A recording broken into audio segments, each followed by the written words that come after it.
પ્રધાનમંત્રી નરેન્દ્ર મોદીએ ત્રીજી વારના શપથ ગ્રહણ કરી લીધા છે અને હવે એવું કહેવાઈ રહ્યું છે અને ચર્ચાઈ રહ્યું છે કે વારો ગુજરાતનો છે. પ્રધાનમંત્રી નરેન્દ્ર મોદીનું ગૃહ રાજ્ય અને ગુજરાતની અંદર હવે શું પરિવર્તન આવશે? સંગઠન અને સરકારમાં ચહેરા બદલાશે તેવી ચર્ચા પણ ચાલી રહી છે. ના માત્ર ચહેરા બદલાશે પરંતુ ક્યાંક ને ક્યાંક એવી પણ ચર્ચા છે કે અધિકારીઓ પણ બદલાશે. હવે અધિકારીઓમાં પણ કોણ આવશે? આ ચર્ચા, આ વિષયની વાત આ વિડીયોમાં. નમસ્કાર, હું છું ગોપી ગાંગર અને આપ જોઈ રહ્યા છો નિર્ભય ન્યૂઝ. પ્રધાનમંત્રી નરેન્દ્ર મોદીએ ત્રીજી વારના શપથ ગ્રહણ કર્યા. જે કેબિનેટની અંદર સ્થાન મળ્યું છે તેવા CR પાટીલ છે, JP નડ્ડા છે, અમિત શાહ છે. આ ત્રણેય ગુજરાતના સાંસદ છે અને આ ત્રણેય જેને કહી શકાય કે પ્રધાનમંત્રી નરેન્દ્ર મોદીની કેબિનેટમાં ખૂબ મહત્વપૂર્ણ ભૂમિકા નિભાવતા હશે. તેવામાં ચર્ચાએ હવે જોર પકડ્યું છે કે ગુજરાતમાંથી CR પાટીલ ભારતીય જનતા પાર્ટીના પ્રદેશ અધ્યક્ષ તરીકે હવે નહીં રહે અને તેમની જગ્યાએ નવો ચહેરો આવશે. આ નવો ચહેરો કોણ હશે? CR પાટીલની જે સમકક્ષ આવી શકે અને CR પાટીલની જેમ ભારતીય જનતા પાર્ટીનું જે આખું સંગઠન છે, પેજ પ્રમુખનું સંગઠન જે છે તેને ક્યાંક મજબૂત કરી શકે તેવા ચહેરાની હવે ભારતીય જનતા પાર્ટીને તલાશ છે. કારણ કે લોકસભાની ચૂંટણીમાં ક્યાંક ને ક્યાંક ભારતીય જનતા પાર્ટીને અહેસાસ થઈ ગયો છે કે જો જમીનનો કાર્યકર બહાર નહીં નીકળે તો ભારતીય જનતા પાર્ટી માટે જીતવું અશક્ય છે. અને તેવામાં ભારતીય જનતા પાર્ટીના જમીન સાથે જોડાયેલા કાર્યકરની જે નારાજગી છે, કારણ કે કોંગ્રેસના નેતાઓને લાવવામાં આવ્યા છે અને કોંગ્રેસના નેતાઓને મહત્વપૂર્ણ સ્થાન પણ આપવામાં આવ્યું છે.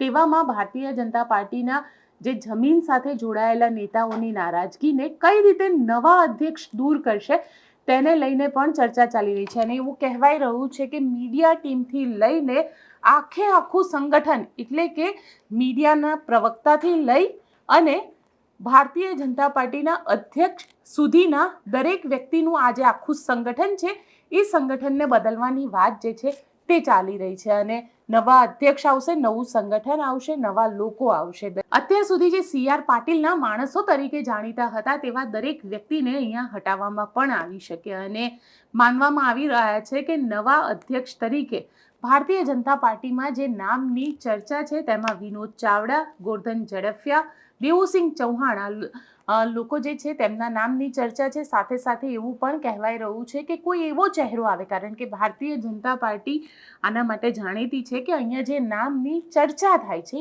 એ નામ ક્યારેય નથી આવતું. એ મુખ્યમંત્રીના નામની ચર્ચા હોય કે પછી પ્રદેશ અધ્યક્ષના નામની ચર્ચા હોય. આ પહેલા જીતુ વાઘાણીના કેસમાં પણ એવું જ થયું હતું ને CR પાટીલના કેસમાં પણ એવું જ થયું હતું. તો તેવામાં એવી ચર્ચા કરવામાં આવી રહી છે કે અહીંયા આગળ ક્ષત્રિય સમાજ અથવા OBC સમાજ આ બેમાંથી કોઈ એક ચહેરો ભારતીય જનતા પાર્ટીના અધ્યક્ષ તરીકે અહીંયા આવી શકે છે. એટલે ભારતીય જનતા પાર્ટીના અધ્યક્ષ તરીકે જે પણ વ્યક્તિ આવશે તેની સંગઠન ઉપર ખૂબ સારી પકડ હશે તેવું પણ માનવામાં આવી રહ્યું છે.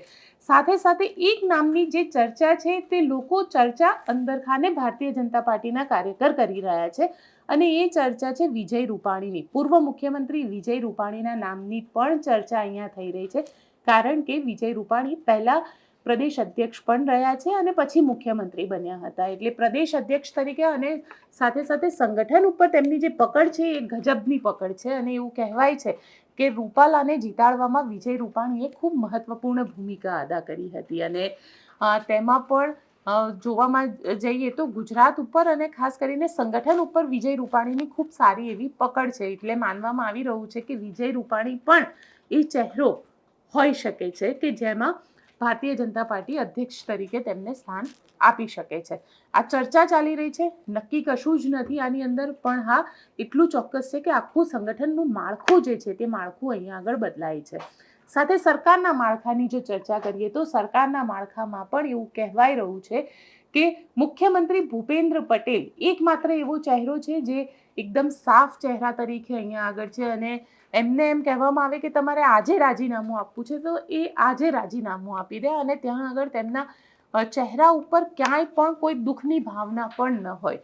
અને ભૂપેન્દ્ર પટેલ ક્યારના કહી રહ્યા છે તેમના દીકરાની બીમારીના કારણે તેઓ ઈચ્છી રહ્યા હતા કે તેમને આ જવાબદારીમાંથી મુક્ત કરવામાં આવે. આ ચર્ચા ઘણી બધી ચાલી, પરંતુ મુખ્યમંત્રી તરીકે ભૂપેન્દ્ર પટેલને જ કન્ટિન્યુ કરવામાં આવ્યા, કારણ કે એક નિર્વિવાદિત ચહેરો, બિન ભ્રષ્ટાચારી ચહેરો, તેના માટે તેઓ જાણીતા છે. અને તેવામાં હવે જે ચર્ચા થઈ રહી છે તે ચર્ચા એવી છે કે મુખ્યમંત્રી ભૂપેન્દ્ર પટેલને રાખવામાં આવે, પરંતુ આખું સંગઠન, આખું સરકારનું જે માળખું છે તેને બદલી દેવામાં આવે, કારણ કે ક્યાંક ને ક્યાંક એવું કહેવાય રહ્યું છે કે ગુજરાતની અંદર જે કામ કરવું જોઈએ એ પ્રકારના કામ આ સરકાર કરવામાં નિષ્ફળ રહી છે.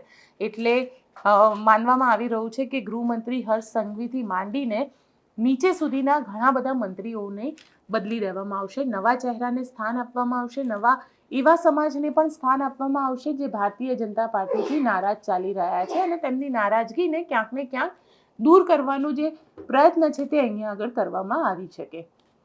આ ઉપરાંત જો વાત કરવામાં આવે તો સરકારની અંદર અધિકારી, કારણ કે એવું કહેવાય રહ્યું છે કે જ્યારથી વિજયભાઈ રૂપાણી ગુજરાતમાં મુખ્યમંત્રી તરીકે હતા અને ત્યારબાદ ભૂપેન્દ્ર પટેલ આવ્યા, એટલે અધિકારીઓ ખૂબ મજબૂત થયા. આનંદીબેન પટેલ હતા ત્યારે અધિકારીઓ એટલા મજબૂત ન હતા.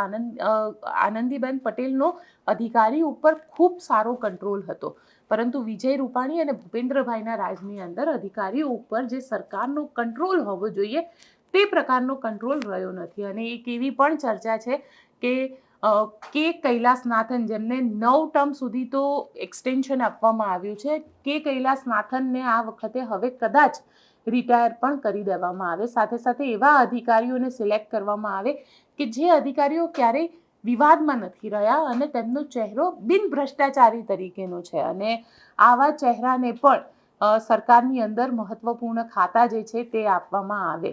એટલે આઈએએસ અધિકારી, આઈપીએસ અધિકારીના ચહેરા ઉપર પણ હવે ગડમથલ જે છે તે શરૂ થઈ ચૂકી છે. સાથે સાથે સરકાર જે છે, સરકારમાં પણ કેટલા પરિવર્તન આવશે તેની પણ ચર્ચા ચાલી રહી છે, અને સંગઠનમાં પણ બદલાવની જે ચર્ચા છે, આખું સંગઠન જે છે તેના બદલાવની જે ચર્ચા છે તે પણ અત્યારે ગુજરાતની અંદર ચાલી રહી છે. એટલે આપ શું માનો છો, કોણ છે એ મહત્વપૂર્ણ ચહેરો જેને ભારતીય જનતા પાર્ટીની કમાન સોંપવામાં આવી શકે? વિનોદ ચાવડા, ગોરધન ઝડફિયા, દેવસિંહ ચૌહાણ, સાથે એવું પણ કહી શકાય કે કોઈ એક મહિલાને આ કમાન સોંપવામાં આવે.